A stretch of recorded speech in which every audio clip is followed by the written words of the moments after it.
O seu cartão foi recusado. Recusado. Recusado. Recusado. Ninguém é capaz de gastar 100 milhões de reais, por favor. 300 mil dólares em voo de gravidade zero. Festa de bodas de algodão no castelo de Chantilly, na França. O Ronaldinho Fenômeno fez a mesma coisa, ninguém tá falando nada. Humor é essencial pra vida da gente, você duvida? Os comediantes têm até um dia inteirinho só pra eles. 26 de fevereiro é o dia do comediante, o que tem tudo a ver com cinema, particularmente com o cinema brasileiro. É que na feroz e constante luta pela bilheteria, o cinema nacional descobriu o poder da comédia para angariar público. Isso não vem de hoje não, mas Aróp que o diga. Nesse Maratona Like a gente vai comemorar o Dia do Comediante com 10 filmes brasileiros que mostram por que a nossa tradição humorística é tão rica e também tão popular ao mesmo tempo. Vamos começar essa maratona pelo óbvio. Não tem como a gente falar de comédia nacional contemporânea sem falar de Paulo Gustavo. A franquia mais bem-sucedida do país começou como uma peça, ou melhor, com uma personagem, a histérica mãe coruja Dona Hermínia. 3 filmes depois, Dona Hermínia é um ícone incontestável do cinema nacional. Ver um filme da Dona Hermínia nas salas de cinema é um dos poucos eventos cinematográficos do país nos últimos anos, e os números da bilheteria indicam exatamente isso, com relatos de pessoas que foram ao cinema pela primeira vez em décadas para ver Dona Hermínia. Paulo Gustavo conseguiu conquistar o público brasileiro por meio da sua sátira da família tradicional brasileira. Nos filmes da Minha Mãe é uma Peça, as pessoas dão risada, mas também se veem nas situações familiares da trama. Você vai para rir e acaba até se emocionando. O filme Os Homens São de Marte, e é pra lá que eu vou, teve uma trajetória parecida com a franquia de Minha Mãe é uma Peça. O filme também começou como um monólogo de sucesso que ficou anos em cartaz pelo Brasil. A Mônica Martelli estava cansadíssima de fazer testes de elenco e não passar. Excelente atriz como é, decidiu se produzir. Fez a peça por muitos anos, 10 anos, e de repente veio a série. Depois da série, veio o filme. De uma maneira descontraída, sem papas na língua, a Mônica Martelli fez a Fernanda. É uma mulher de 39 anos que, apesar dos insucessos amorosos, ainda acredita no amor.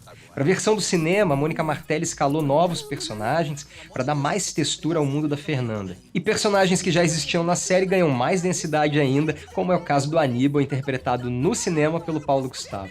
Não precisa nem dizer que deu certo demais, né? Por meio de décadas e décadas, um tipo de filme que sempre deu muito certo foi a comédia de costumes. Esse tipo de comédia sempre mostra alguém que é forçado por uma daquelas reviravoltas do destino do cinema a passar um dia na pele do outro, ou a viver uma experiência pelo olhar do outro, ou se aproximar empaticamente demais do outro, explorando diferenças de gênero, classe social.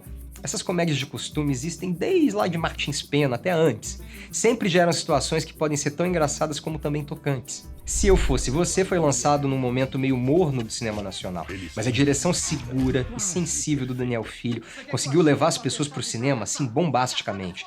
Para uma clássica comédia de trocas de corpos, à lá Uma Sexta-feira Muito Louca, pensa só. Se Eu Fosse Você foi um filme que usou o tapete capilar icônico do Tony Ramos da melhor maneira possível.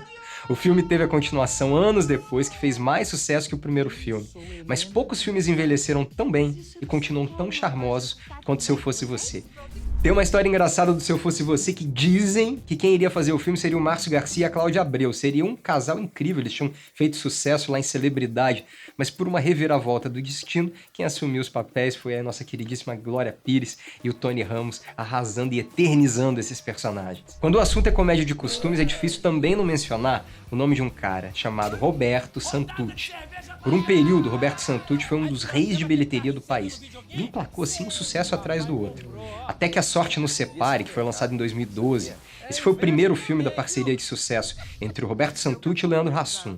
É baseado num livro de autoajuda, né? O filme explora, entre inúmeras caras e bocas do Hassum, o que acontece com uma família quando o dinheiro da Mega Sena acaba. Falta de grana é, tristemente, um assunto cotidiano no lar brasileiro. A Dani Vinitz arrasa no filme também. Camila Morgado pega o bonde, também arrasa. Olha, o filme bombou nas bilheterias e foi o começo de uma das maiores franquias do cinema nacional nos últimos anos. Uma outra parceria de sucesso do Roberto Santucci é com a comediante Ingrid Guimarães. Ela virou a rainha do cinema nacional. Segundo os números, a Ingrid Ingrid Guimarães é a atriz mais vista nos cinemas do Brasil, mais que a Xuxa. Mais de 20 milhões de pessoas já saíram de casa para ver os filmes da atriz no cinema.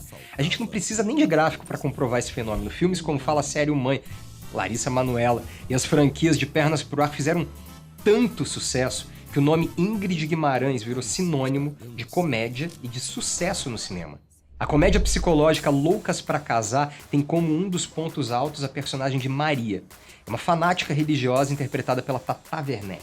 Atualmente, a Tata Werneck é um dos grandes nomes da comédia nacional. Com o talk show Lady Night, ela simplesmente arrasa, é um dos melhores talk shows do momento. Um humor ácido, neurótico, que acha graça nas situações, assim, mais desesperadoras e desconfortáveis possíveis da experiência humana. No longa-metragem Toque, transtornada, obsessiva, compulsiva, a Tata Werneck fez um dos poucos longas de comédia do país que tem uma forte pegada autoral sem comprometer o apelo popular.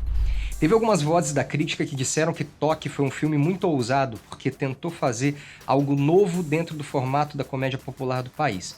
Mas a real é que Toque fez parte de uma onda de reinvenção da comédia nacional que encontrou muito da sua força naquela liberdade quase anárquica que a gente já está acostumado da internet. Falando em internet, Contrato Vitalício foi a primeira incursão do Porta dos Fundos no cinema. As sketches online do Porta deram tão certo pela forma que os estilos de comédia dos seus participantes se complementavam.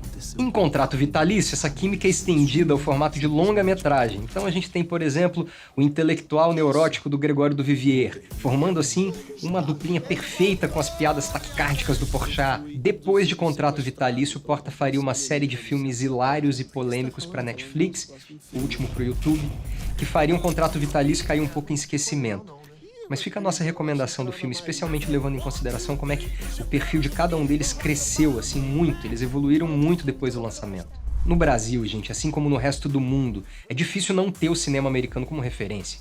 Mas tem 2 filmes nessa lista que usam e abusam das texturas e temperos do nosso Brasil para contar comédias brasileiras, assim, deliciosas. Com B maiúsculo, de Brasil.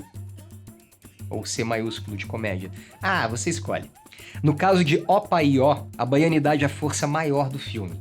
O filme se passa no último dia de carnaval, conta a história dos moradores de um cortiço no centro histórico do Pelourinho, em Salvador. Quer dizer, mais regional impossível, com Caetano Veloso na coordenação da trilha sonora, um elenco lindão com Lázaro Ramos, o Wagner Moura, a Dira Paz. A gente não tinha como não dar muito bom. Opa e Ó é uma rara comédia musical brasileira. Por essas e outras não podia faltar nessa lista e vale muito seu like. A nossa obsessão com o cinema estrangeiro é levada às suas conclusões mais hilariantes no filme Cine Hollywood.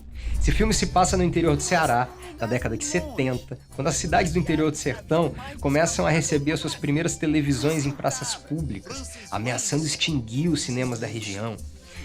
Mas se depender do cinéfilo de carteirinha Francis Gleidson e o seu Cine Hollywood, o cinema com uma esperança é a última que morre.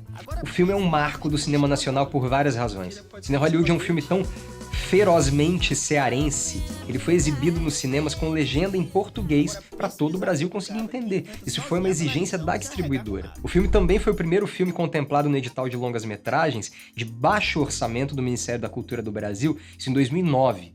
Um sucesso absoluto de bilheteria, de crítica, de público, que foi o resultado direto de políticas públicas bem aplicadas para o audiovisual brasileiro. Mas se as políticas públicas do audiovisual nacional andam um pouco, bastante travadas, as gigantes do streaming têm preenchido essa lacuna com bastante sucesso.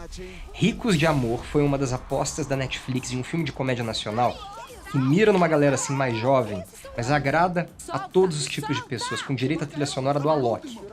Ricos de Amor é uma comédia romântica millennial que tem conquistado os públicos internacionais. O filme brasileiro ficou por várias semanas na lista dos conteúdos mais vistos do mundo todo. Esse intercâmbio cultural é uma das melhores coisas desse nosso mundo cada vez mais globalizado. Ele mostra que o nosso humor também consegue ser exportado. E esse feito dentro da Netflix se repetiu com outros filmes, como esse recente agora, O Pai em Dobro, com Hassum e com a Maísa. As pessoas falam que uma das coisas mais legais do brasileiro é o seu senso de humor, né? E esses filmes são a evidência disso. A gente espera que esse Maratona Like dedicado às comédias brasileiras tenha conseguido mostrar pra galera aí de casa que o nosso senso de humor é tão diverso e tão variado quanto a nossa cultura e que o brasileiro realmente consiga achar um jeito de dar risada em absolutamente qualquer situação. E a todos os comediantes brasileiros a gente deseja um 26 de fevereiro, no mínimo, muito divertido. Quer ajuda aí, dona Hermínia? Não! Vivi uma vida inteira só pra eles. Acabou! Mas minha filha, você tá muito nervosa. O que você quer que eu faça? Café!